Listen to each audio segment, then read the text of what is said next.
So in the previous videos we looked at the GP2X, the Black Edition. That was basically the F100 if I'm saying it correctly.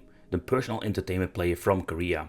A product that I find quite interesting and also very fascinating. Simply because this was back in the day one of those handhelds you can pick up to play some emulation. We also did a quick teardown to see what is even inside the machine. But in the end, I did have some issue with mine. It had some faults. For example, it was getting really hot on the right side. But despite that, it had some emulation problems when it comes to PlayStation 1. Maybe it's due of software, but it can also be the problem that this thing is just not capable of running it. The product itself was made by the company Game Park Holdings around 2005 from Korea. Yeah, so this is not unpackaged from China. They created this product basically on the successor of the first model, and they just wanted to have more functionalities. So they added a touchscreen to begin with. They removed the joystick and gave it just 4 separate buttons to make like a D-pad, make it easier to navigate. But also the touchscreen will give us more games to play, more touch-based games. And these are like one of those handhelds I just wanted to check out on the channel. If you didn't see the other one, would recommend checking it out. But it's quite interesting to see what they all have made back in the day. Hey, welcome back to the channel. It's awesome that you're tuning in. In this video, we are going to take a close look at the GP2X, the F200. And this is like an all-in-one personal entertainment player, and not from China, but this one comes from Korea. I would not be surprised that this is just going to be a nostalgia trip for a lot of people, because the GP2X F102 is absolutely like one of those multimedia devices that you can pick up. This was in the time that a lot of fancy companies like the Powkiddy or the Anbenic or Cool Baby making like a shitload of these devices that you can play some games with. Think about homebrew, but also like watch some movies. In the previous video we talked about the GP2X Black Edition, and it was more like the early version, but now they are back with this new version, and the question remains, how good or how bad is it? The first thing I already can see, you can see in the picture over here, if you're going to do a side-by-side comparison, that they have a stylus. So in other words, this thing has some touch capabilities. Think about like the Nintendo DS. So that's quite interesting if you ask me.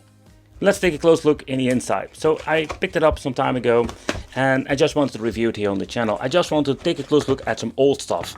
And not like the old stuff like in Game Boy, no, like stuff they made in Asia. So the first thing I'm noticing, this thing is quite heavy and feels very comfortable. And yeah, it's just a completely different new thing that you just need to try if you're a big fan of handhelds, or is it something that you completely need to avoid? So that is something we're going to find out today. And yeah, it comes with a stylus. I don't know if this is going to be the original one, but somehow there is a stylus with it. Let's see if we're going to get more in it.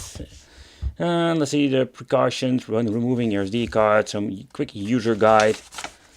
There's an explanation how everything works in English to begin with. And here I have some more paperwork. Let's see the operation instructions, and it even comes with a driver setup, something that we don't need. And here you can see rated, it's in English and Korean. Okay, so that's basically what we're going to get inside the box. So let's put everything back in and let's boot up this boy and let's do a quick overview, because I want to touch it, baby, and I want to play some games.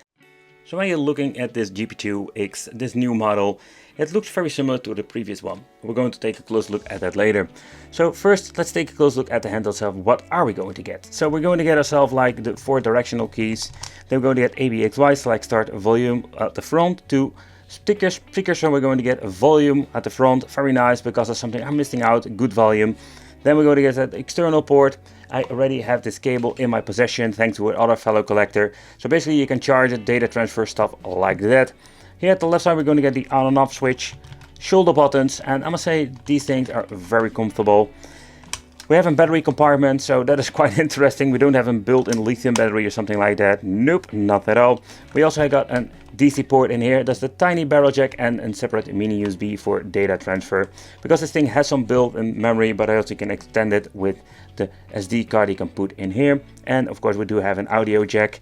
So when it comes to functionalities, it was quite, let's say, extended when it comes to these, let's say, older devices. Nowadays we're spoiled. Nowadays we do have like HDMI functionality. But let's power it on and let's see what we're going to get. Here we do see like and power LED. Alright, so let's see what we're going to get. Open 2X. I'm guessing there are different kind of operating systems. Wouldn't be surprised that it was basically what you're going to get with this device. You can mod and you can mess around with it. Alright, so let's take a close look at the menu.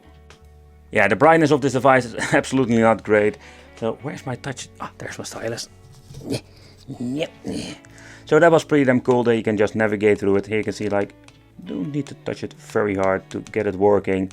So basically the idea behind this thing was like you have this product that you can watch some videos, you can listen to some music, stuff like that. It's quite an interesting way. Yeah, nowadays we did have like the PSP that came out like later on, a lot of great stuff that also had the same functionalities.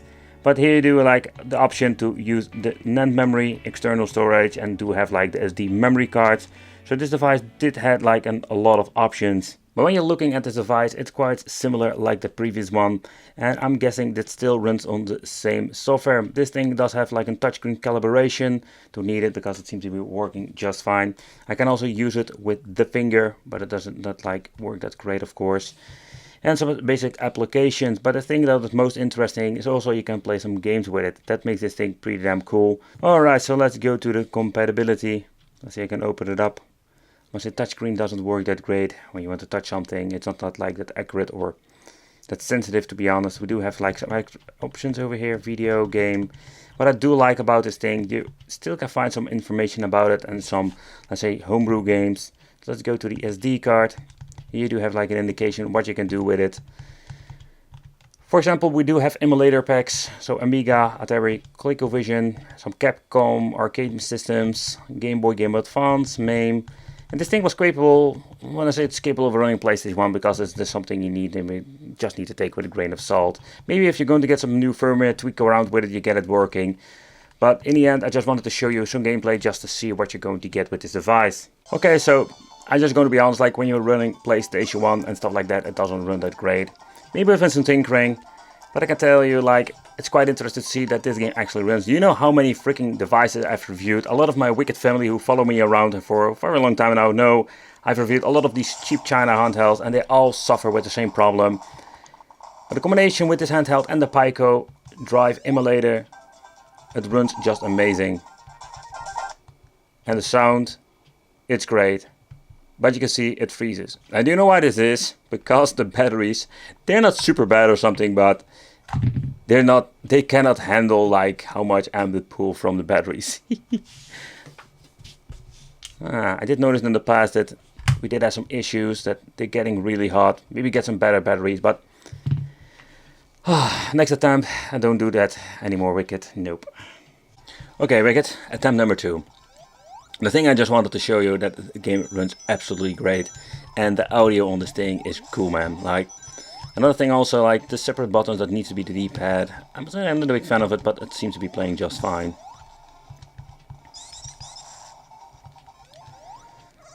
I would understand if you're going to mess around with the firmware, you're going to see like some better performance. Like this runs like shit. I'm just going to be honest. This is horrible. So that's a little bit of a bummer. I don't know if there are like better Pico drive emulators out there. But in the end, yeah, it's a little bit of a bummer. But it's better emulation I've seen with most of these cheap China handhelds. So this old Korean one is not bad at all. Another thing is pretty damn awesome that we do get the option to have a quick load and quick save in this emulator. And we can also like tinker with some settings. So that's something we can do in the future. But for now, I just want to leave it as is. So let's go to the next emulator and just see what we can do more with this device. Alright, so let's play a little bit of Diddy Kong. You can see in the left top corner the FPS is absolutely horrible with this game. There are a couple of emulators out there, so we can maybe mess around with it.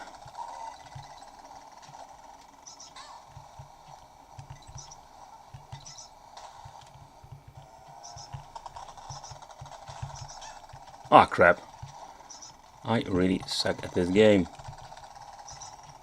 So yeah, when it comes to emulation performance, it's going to be a mixed bag. Okay, so let's get into the 8-bit stuff. And I must say that this runs, of course, very well. I just got kicked in the face. Okay, it's going to be... No, group hacking. Wait your turn, bitch. Punch you in the face. Uppercuts. Yeah. But let's be honest, there are so freaking many ways you can play some Famicom. But it's just fun to show you over here. Another part of this was the homebrew games that you can play on here. I think it's pretty damn cool, and maybe there were even some familiar games that we have seen on other devices. But they sound just funny. So for example, this is more like a Tetris clone, Citrus or something like this. Let's see. created by Elements Interactive or something like that. Oh yeah. Let's see how fancy it is. And then that was something that was quite cool for back in the day, that we can like play a lot of these old school games.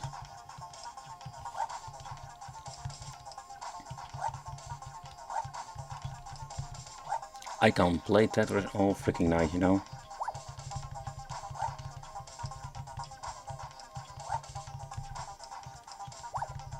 And this thing is filled with all kinds of games like this. Freaking awesome. Okay, but let's take a close look at both devices. So basically this is the first model and this is the latest. So let's do a quick side by side what they changed out. So when you're putting them side by side, you can see like they are very much alike. There I did some major changes. For to begin with the display itself, this is of course like one for the touch screen, and that is something the first one didn't have.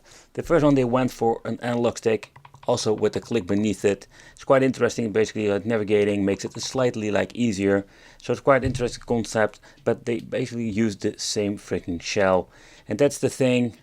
That's a little bit of a bummer here if you ask me. They just improved it, the concept. They didn't add any buttons whatsoever. Of course in the inside there we go have like maybe some minor upgrades, but just on the outside it was a new model, but that's it. It was like a minor upgrade.